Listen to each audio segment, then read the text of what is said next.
అందరికీ నమస్కారం. నేను మీ జగన్మోహిని. తెలుగు సౌరభాల ఛానల్ ద్వారా చందో విజ్ఞానానికి సంబంధించి ఇప్పటి వరకు మనం 13 వీడియోల ద్వారా చాలా విషయాలు తెలుసుకున్నాం. గురుల గువుల్ని గుర్తించే విధానము, అలాగే వృత్త పద్య లక్షణాలు, జాతి పద్యాలైన కందము, ద్విపద మొదలైనటువంటి పద్య లక్షణాల గురించి తెలుసుకున్నాం. ఇప్పుడు ఉపజాతి పద్యం అయినటువంటి ఆటవెలది పద్యం, దాని లక్షణాల్ని చందో విజ్ఞానం 14వ విభాగంలో మనం తెలుసుకుందాం.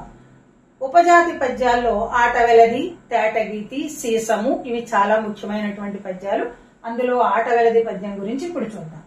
ఈ ఆటవెలది పద్యంలో 3 సూర్యగణాలు 2 ఇంద్రగణాలు 1వ పాదంలో ఉండాలి. మళ్ళీ 3వ పాదంలో 3 సూర్యగణాలు 2 ఇంద్రగణాలు ఉండాలి. అంటే 1, 3 పాదాల్లో 5 గణాలు ఉండాలి. 5 + 5 కలిపితే 10 గణాలు. 1, 3 పాదాలు కలిపి 10 గణాలు రావాలి. అలాగే 2, 4 పాదాల్లో 2వ పాదంలో 5 సూర్యగణాలే ఉండాలి. మళ్ళీ 4వ పాదంలో 5 సూర్యగణాలే ఉండాలి. ఓకేనా? అంటే మొత్తం ఇప్పుడు ఎన్ని వస్తాయి మనకి? 1వ పాదంలో 5 గణాలు, 2వ పాదంలో 5 గణాలు, అలా చూసుకున్నా 10 గణాలు.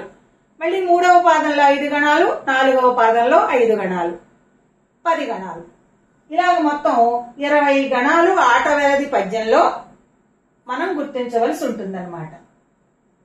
దీనికి యతి 4వ గణం, మొదటి అక్షరం యతి.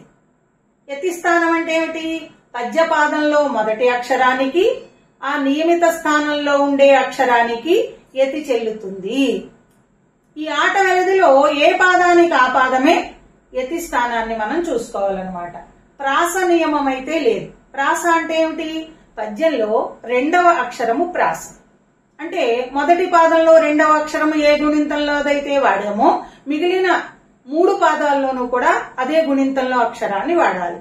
ఇది ఉత్పలమాలకి, కందానికి వీటికి వర్తిస్తుంది. కానీ ఆటవెలదికి ప్రాస నియమం అంటూ లేదు. అదే అక్షరం వేయాలి అనేటటువంటి నియమము లేదు.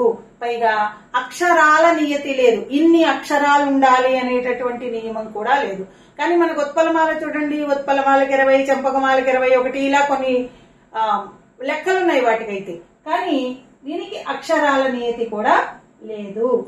ఓకే, అయితే ప్రాసయతి కలదు. ప్రాసయతి వేసుకోవచ్చు. కలదు అంటే ఇష్టమైతే వేసుకోవచ్చు కవి. ప్రాసయతి అంటే ఏమిటి? 2వ అక్షరము ప్రాస కాబట్టి ఆ నియమితమైనటువంటి 4వ గణంలో 2వ అక్షరంతో మనం ప్రాసయతిని సరిచూసుకోవచ్చు అన్నమాట. కానీ నియమం అంటూ ఏమీ లేదు. ప్రాస ఖచ్చితంగా ఉండాలి అనే నియమం అయితే ఆటవెలది పద్యానికి లేదు. ఇప్పుడు ఉదాహరణ చూద్దాం. నేను 1, 2 పాదాలు మాత్రమే రాశాను. అంటే 1, 2 పాదాలు మనకి 10 గణాలు వస్తే 3, 4 పాదాలు కూడా 10 గణాలే వస్తాయి. చూడండి.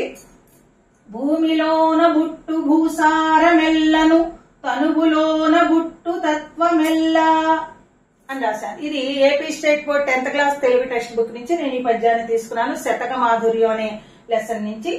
భూమిలోన బుట్టు భూసారమెల్లను, దాన్ని గణ విభజన చేస్తే ఏమంటున్నాడు మనకి? 1వ పాదంలో 3 సూర్యగణాలు 2 ఇంద్రగణాలు రావాలట. అయితే అసలు మనకి సూర్యగణాలు అంటే ఏమిటో తెలియాలి కదా. సూర్యగణాలు గలము, నగణము. గలము అంటే గురువు మీద లఘువు, నగణం అంటే 3 లఘువులు. ఈ 2 సూర్యగణాలు. ఇంద్రగణాలు ఎన్ని మనకి? 6. నలము, నగము, సలము, భగణము, రగణము, తగణము. వీటిని ఇంద్రగణాలు అంటారు.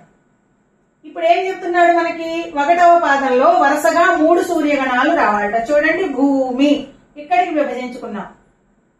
గురువు లఘు, మళ్ళీ లోన గురువు లఘు, బుట్టు ఇది ద్విత్వం కాబట్టి ఇది గురువు, గురువు లఘు, భూసారము ఇది తగణం, ఇది ఇంద్రగణం, మెల్లను ఇది గురువు లఘువు లఘు, ఇది భగణం.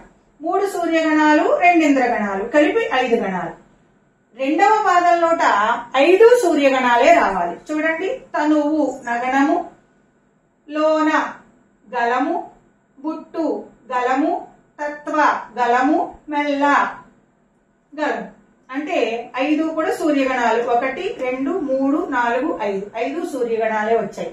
అయితే ఇక్కడ అక్షరాల నియతి లేదు అంటున్నాడు కాబట్టి ఖచ్చితంగా నగణము గలము రావాలనే లేదు. 5 గణాలు కూడా నగణం వేసుకున్నా వేసుకోవచ్చు అన్నమాట. ఎందుకని 5 సూర్యగణాలు రావడమే ప్రధానం. నగణం లేకుండా 5 గలంతో కూడా రాయొచ్చు. ఓకే, ఇలాగా మొత్తం 20 గణాలతోటి ఈ ఆట వెలది పద్యాన్ని మనం గణ విభజన చేయాల్సి ఉంటుందన్నమాట. ప్రాస నియమం అంటూ లేదు. యతి మాత్రం ఏ పాదానికి ఆ పాదమే. మొదటి అక్షరానికి 4వ గణం మొదటి అక్షరానికి యతి చెల్లుతుంది. చూడండి, భూమి భూ. ఇక్కడ 4వ గణం చూడండి, భూసారము భూ. ఇది ఇక్కడ భూకి యతి అనమాట. తనువు తా. అలాగే మళ్ళీ 4వ గణం మొదటి అక్షరం తా. దీన్ని యతి స్థానము అని అంటాం. ఓకే, ఇది ఆట వెలది పద్య లక్షణాలు. 10th క్లాస్ పిల్లలకి చాలా చక్కగా ఈ చందో విజ్ఞానం అంతా కూడా ఉపయోగపడుతుంది. దీన్ని సద్వినియోగం చేసుకుంటారని ఆశిస్తూ ఈ వీడియో కనుక మీకు నచ్చినట్టయితే లైక్ చేయండి, షేర్ చేయండి, సబ్స్క్రైబ్ చేయండి. దీని తర్వాత మళ్ళీ తేటగీతి పద్యము, దాని లక్షణాలు, ఆ వివరాలన్నీ కూడా మరో వీడియోలో తెలుసుకుందాం. అంతవరకు ధన్యవాదాలు.